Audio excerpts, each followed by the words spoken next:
कितना चैलेंजिंग होगा, इसी पर चर्चा कर लेनी चाहिए। अमिताभ जी, कितना चैलेंजिंग होगा, क्योंकि बीजेपी घुसपैठियों को मुद्दा बनाती तो है, लेकिन इस मुद्दे पर क्या काम बीजेपी ने किया है, कितने घुसपैठियों को बाहर किया है, ये बताने में अक्सर नाकाम रहती है और पश्चिम बंगाल में चुनौतियां ज्यादा है।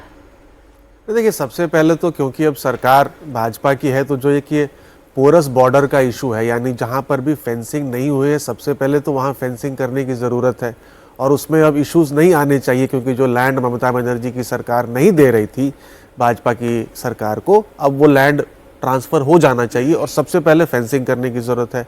दूसरा है, जो सर कह रहे हैं कि भाई आइडेंटिफिकेशन की ज़रूरत है कि भाई घुसपैठिया है कौन, और जब आपने आइडेंटिफाई कर लिया उन घुसपैठियों को, तो उन्हें डिपोर्ट कैसे किया जाए, उसके लिए भी, क्योंकि जो नए जो राजदूत बने हैं वो भी बंगाल से ही आते हैं, और नई सरकार के साथ बातचीत कर करके, मामला तो पेचीदा है कि मान लीजिए ये संख्या हज़ारों लाखों में है, तो कैसे इनको वापस बंगाल भेजा जाए, क्योंकि ये नेशनल सिक्योरिटी का भी मुद्दा है।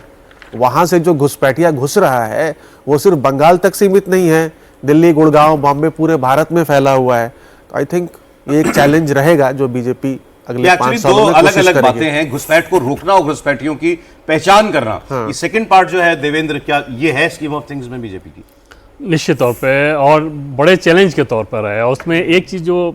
हम लोग ये पूछ रहे थे कि ऐसा कैसे संभव है, जैसे अगर इतने सारे लोगों की आप पहचान करा लें, बांग्लादेश लेने को तैयार ना हो, फिर भेजेंगे कैसे, किस तरीके से, उसके लिए क्या मैकेनिज्म होगा। तो उन सारी चीज़ों पे बहुत खुलकर नहीं कहा गया, लेकिन जो इशारा एक समझ में आ रहा था सौरभ, उसमें ये कि मुझे लगता है कि फेंसिंग के काम में जो थोड़ा वक्त लगेगा ना, या थोड़ा जानबूझ के लगाया भी जाएगा, तो उसमें ये इंडिकेशन था कि जिस तरीके से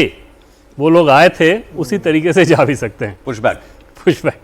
तो उसमें ज़रूरी नहीं है कि वो सब कुछ कैमरे के सामने हो और डिक्लेयर्ड वे में हो। अगर उन लोगों के सामने, जैसे जो बांग्लादेशी वहाँ पे रह रहे हैं, जब उनको ये समझ में आ जाएगा कि हमारी पहचान कर ली गई है और हमारे ऊपर बहुत लीगल, वो तो खुद ही जा रहे थे जब अभी वही एसआईआर हुआ, बिल्कुल। तो उसमें अगर उनको ये सपोर्ट नहीं मिला होता टीएमसी सरकार का, तो उस समय शायद बहुत बड़ी संख्या ऑलरेडी कम हो चुकी होती, क्योंकि वहाँ पर टीएमसी के ढांचे ने उन लोगों को सपोर्ट करना शुरू कर दिया कि डरने की जरूरत नहीं है, हम लोग हैं, हमारी सरकार दोबारा आ रही है, आप लोगों को कोई दिक्कत नहीं होगी। इसके चलते फिर उसमें थोड़ी कमी आ गई, अन्यथा और तेज रफ्तार से। वरना वो उस वक्त जितनी बड़ी तादाद में जब एसआईआर शुरू हुआ, बांग्लादेश बॉर्डर के बाहर मतलब पास में कतारें लगी थी, कायदे में तो वो सब लोगों के कागज चेक करके वो अरेस्ट होने चाहिए थे, मगर ये बेहतर समझा गया कि इनको जा रहे हैं तो जाने दो, और हमको प्रैक्टिकल होकर बात करनी चाहिए। इसके अलावा और आपके पास रास्ता क्या है? आप एक्स्ट्राडाइट करेंगे, एक एक्स्ट्राडिशन में सालों साल लग जाते हैं, और वो क्या दूसरा देश जो है वो इतनी आसानी से इस बात को स्वीकार करेगा कि ये हमारे नागरिक थे, गलत तरीके से गए थे, अब हम इनको लेने के लिए तैयार हैं। सो बिल्कुल आपने जैसे ठीक कहा कि ये काम अगर शांति से होना है, बिल्कुल सर। और पूछा भी जब मैंने एक बड़े व्यक्ति से, तो उन्होंने कि सर भेजेंगे कैसे, तो उन्होंने मुस्कुराते हुए बस इतना ही कहा था कि जैसे आए थे वैसे जा सकते हैं।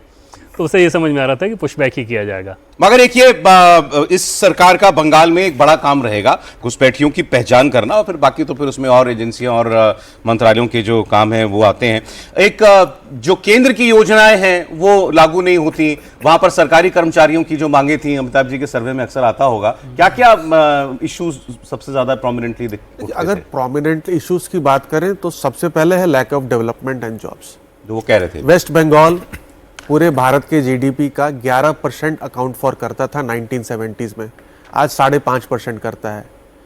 नंदीग्राम या जो इंसिडेंट हुआ जो टाटा प्लांट के साथ, उसके बाद हमने देखा है कि वहाँ पर निवेश हुआ नहीं है, और ये लॉ एंड ऑर्डर से भी जुड़ा हुआ है, क्योंकि अगर लॉ एंड ऑर्डर की स्थिति खराब है तो निवेश आप अट्रैक्ट नहीं कर सकते। लॉ एंड ऑर्डर जुड़ा हुआ है घुसपैठ से, क्योंकि घुसपैठ हो रहा है, उसकी वजह से लॉ एंड ऑर्डर सिचुएशन खराब है। तो ये तीनों चीज़ें जो हैं एक साथ जुड़ी हुई हैं, और लॉ एंड ऑर्डर में ही महिला असुरक्षा का मामला आ जाता है कहीं ना कहीं, और वहीं पे आ जाता है मामला जो आपका है,